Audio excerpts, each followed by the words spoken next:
Hello everyone, my name is Mike. I'm a part of the Social Justice Tours Collective, and I'm here on Fulton Street, right along one piece of my tour, which I usually do, but we're not doing this year. But I want to give you just a snippet of what's happening here in downtown Brooklyn, and a piece of my gentrification downtown Brooklyn tour, and talk about some of the history that's happening here and it's quietly still happening, and give you an idea of like what my tour looks like in normal circumstances. So come and walk with me. All right.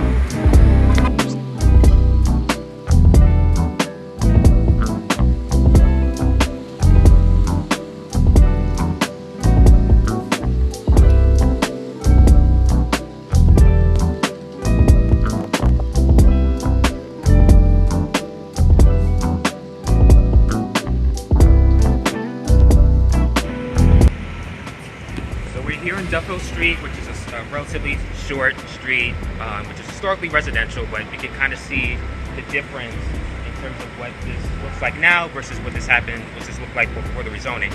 So right next to us we have the Offerman House. This was a former department store going back into the 19th century that's now been recently converted to lofts and co-ops.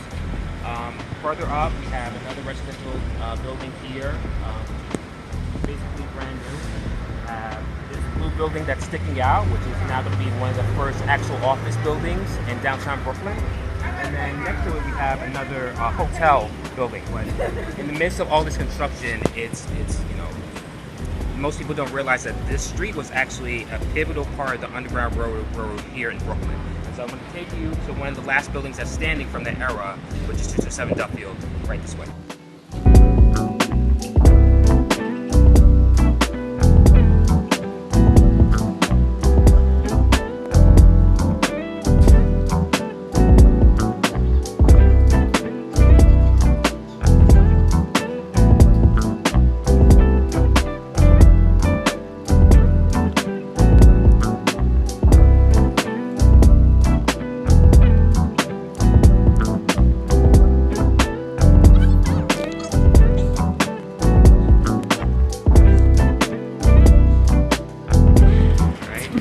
Now right here at the front of 227 Duffield Street. It's not too remarkable, but you have to remember that this was a part of the Underground Railroad. So this particular building was owned by the Truesdales from approximately 1848, and it was passed on between family members into the 1920s. So this home and a number of other homes on this block were connected by tunnels that were underground, and so it's hard to think of it, but Brooklyn back then was right across from Manhattan, and both Brooklyn and Manhattan were really prominent supporters of the slave trade. And so on this block we had a number of abolitionists who owned homes and used their homes to actually shield people who were escaping to freedom. Today this home is still standing, thankfully. It's basically the last from this era still standing, but there's been an ongoing campaign to save it and actually preserve it as a landmark and hopefully turn it into a museum. There's been a campaign that's been going on now for about a year. This was bought last year by a developer that had attempted to demolish it and build approximately 13 to 15-story building on its footprint.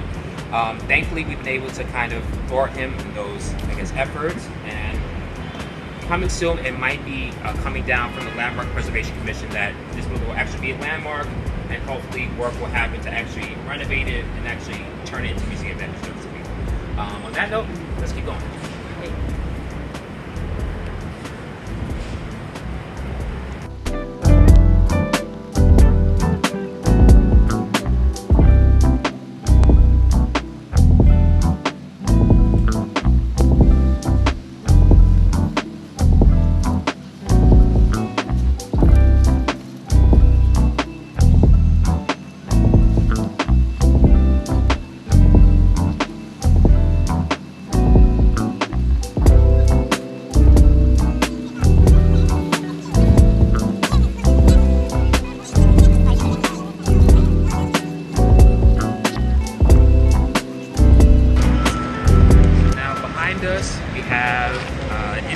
kind of corner of downtown Brooklyn. We have this small park, which is a pop-up.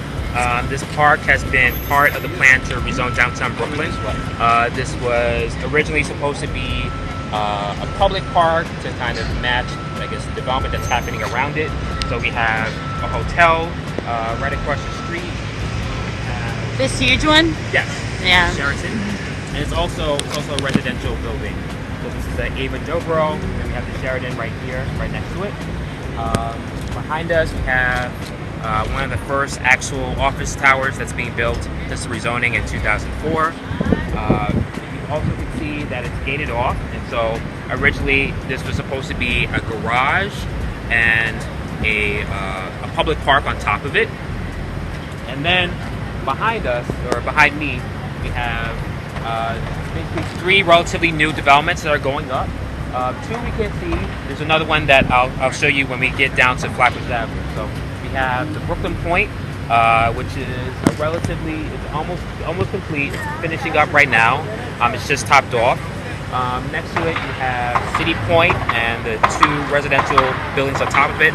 City Point was built on the land that used to be Albee Square Mall, and then behind those 2 buildings, you kind of hear the construction happening. We have 9 Dekalb Avenue, which is going to be one of the tallest buildings in Brooklyn. And so if we look around, we have right across the street from us, we have 4 Metrotech, and Metrotech was part of a wider this movement back in the 80s and 90s as a former urban renewal site to really bring both offices and jobs back to downtown Brooklyn. So these days it's actually one of the older buildings. But again, if we were here back in the 80s, really none of these tall buildings as we know them would exist today. So follow me and we'll cross Flatbush.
I'll just talk a little bit more about the other buildings that you're going to see.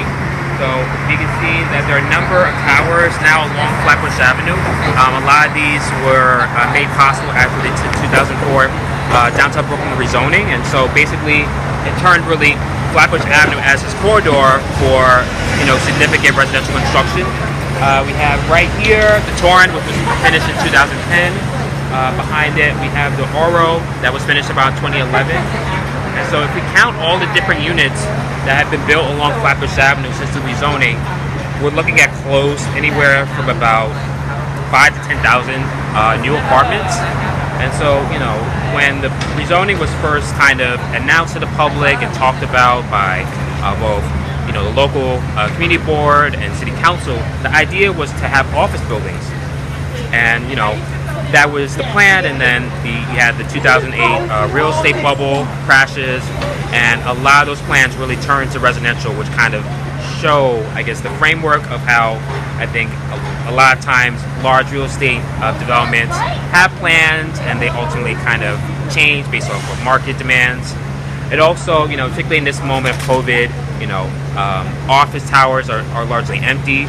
And so, there's this question about what should be the role of state, of government, to kind of manage land use in a way that actually meets people's needs. So, let's cross and get to our last stop. You gonna make it?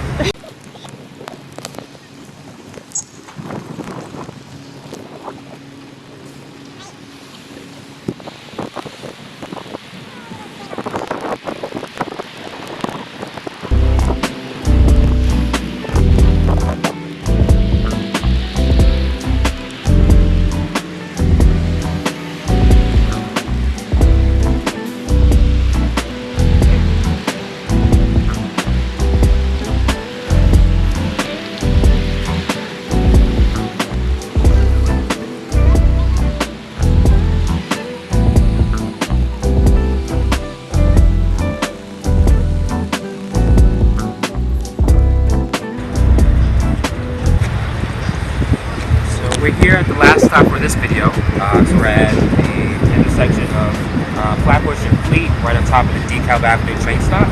And so we see that this has now become kind of a central development. We have 3 buildings right next to each other. We have the Brooklyn Point, we have City Point, and then right here is 9 Dekalb. This is going to be around 75 to 80 stories.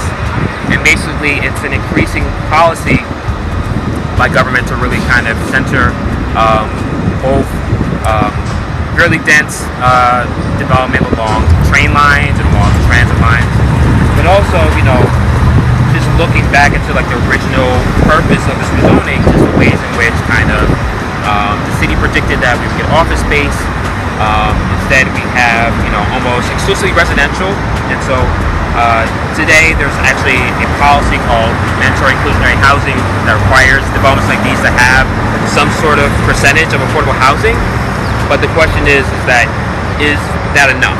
Is that actually meeting the needs for local communities for affordable housing?